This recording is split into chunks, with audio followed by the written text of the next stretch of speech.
Welcome to the first video in a short series that takes a look at the Boilerhouse Garage courtesy car, a 2004 Honda Civic EU9 that I've been using since the running issues began with the Cavalier.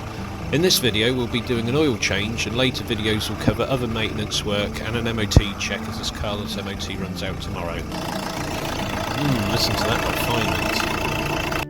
In this car, Honda used a 1.7 litre Isuzu 4EE2 diesel engine with a Garrett turbo and modified common rail injection. The oil filter housing is at the back of the engine bay, left of the coolant expansion tank and behind this bulky wiring harness.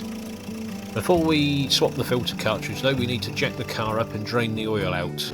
Now it may seem counterintuitive, but if you've only got a basic trolley check like this and using a pair of axle stands, use the jack on a box section of chassis rather than the jacking points, then use the jacking points to support the car using the axle stands.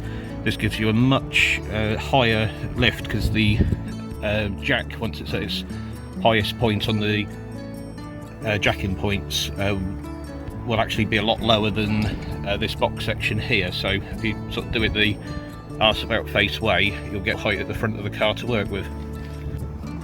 Please make sure when you're working on a car that it's definitely secure on the axle stands and one of your wheels is chopped at the back.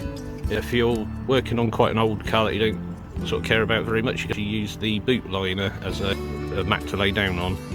If you're brave, you could use it as a shield to protect the driveway from any oil spills, but the under tray should be useful for that once we take it off.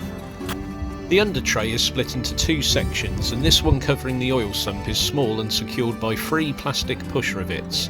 The one at the back I can't remove as it appears to be damaged from a previous removal, so I'm going to get a pair of pliers and use a little brute force to take it out. See how it's all nailed up? This is why I couldn't pull the pin out.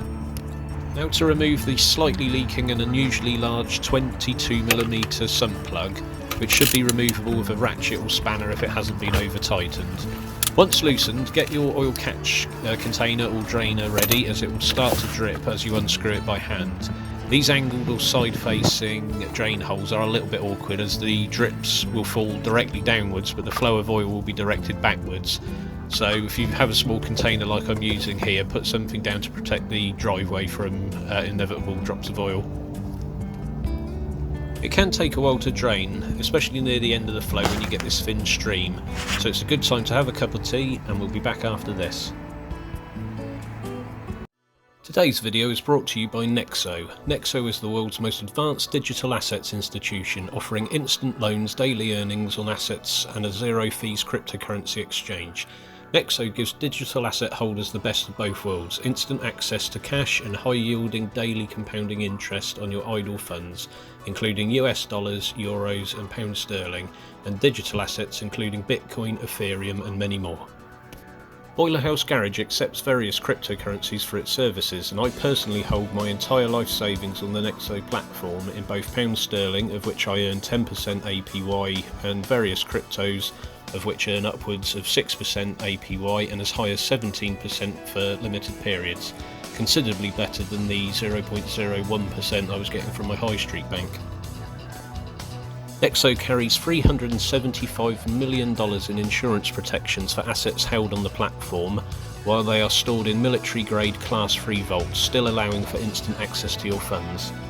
For a limited time only, click the referral link in the description below to receive $25 worth of Bitcoin when you deposit $100 worth of any asset supported by the platform. Hurry, as this promotion ends on December the 31st. Now back to the video. With a clean sump plug and new copper washer, if you weren't supplied with a new one in the filter kit, you can turn the old one around and reuse it, but ideally it should be replaced.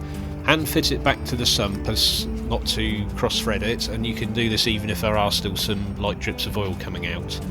But make sure you wipe and clean any old oil residue, as the next person to service this will see your service stamp or name on the service book. Most torque wrenches won't go as low as the 25 Newton meters for this plug, so a good rule of thumb is to do the sump plug up finger tight, then go a quarter of a turn with a ratchet or spanner. You may also get some of the drips push out as the copper washer is crushed down, so just wipe that off. and then hopefully we're leak free and we can carefully take away the waste oil for disposal. This is an unnecessary step, but I do like to wipe down plastic covers as it makes it apparent that maintenance has been done to anyone who cares to look. I'm just using a simple dashboard spray here.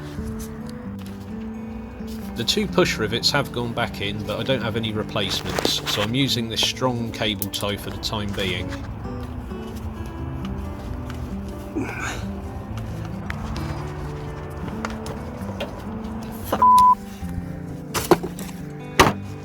Having sharp side cutters is useful here, but cut cable ties so they are not sharp or jagged.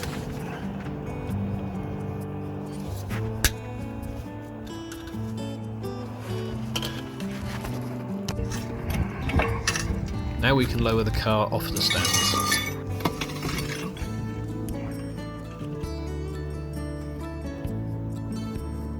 Next, it's time to change the oil filter.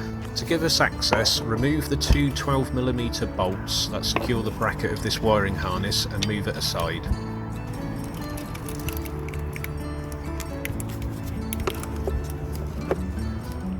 A straight extension bar will fit on the housing, but it is slightly easier to undo if you have a jointed one.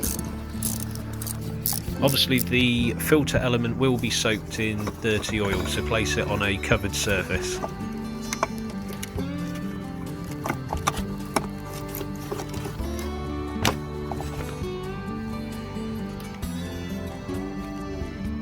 This kit contains 3 seals that you need to replace on the filter housing, and each size matches those that already exist on there. The blueprint part number for this is ADH22115. A pick tool is best to remove oil filter O-ring seals, but a tiny screwdriver or even an Allen key works just as well to get behind the seal and lift it off, as you haven't really got to worry about damaging the old ones. When you do fit the new ones, add a light coating of fresh oil around the circumference of each one, and as there's 3 here, I've got pretty much a light coating on everything now. Check the fixed filter housing is also free of debris and that the mating surface is clear.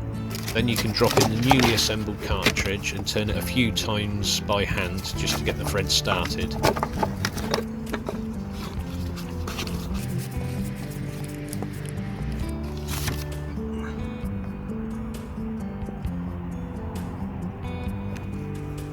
Then you can tighten it down, and much like the sump plug, you only need 25 Nm of torque, or tighten the plastic part so it touches the metal body on this, and then just make 1/8 of a turn with a ratchet.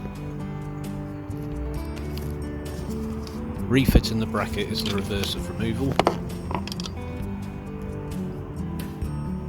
Now, a clever guy would have cleaned the filter housing before putting the bracket back on, but you'll have to make do with me. That looks much more presentable, and the harness wasn't in the way anyway, as it's been broken from the previous 15 or 16 services this car's had before. Now we need to refill with oil. If you use a funnel, check that it's clean so you're not pouring bits of grit and dirt into your fresh oil change. I need to use a funnel here as I'm dispensing from a commercial 20-litre container of Total Quartz 5W30.